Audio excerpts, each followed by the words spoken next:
بشيعة آل البيت أو بالشيعة. وكان الإمام الأول بالنسبة ليهم هو سيدنا علي بن أبي طالب، ومن بعده الإمام الحسن، ومن بعده الإمام الحسين، والإمام الرابع علي زين العابدين، والخامس محمد الباقر، والسادس جعفر الصادق. ولحد هنا كان الشيعة مش أكتر من توجه سياسي، ولا يوجد أي خلاف بينهم وبين السنة. ولكن بعد الإمام جعفر الصادق متوفى ابتدت الشيعة تنقسم.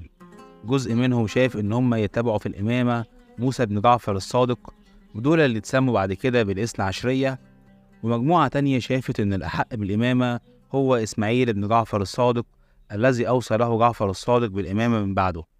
والجماعة دول اتعرفوا بعد كده بالطائفة الإسماعيلية. الطائفة الإسماعيلية نفسها انقسمت على نفسها، وطلع منها واحد اسمه حمدان بن الأشعث، وأسس دولة الكرامطة، وكنا اتكلمنا عليها قبل كده في فيديو هنا على القناة.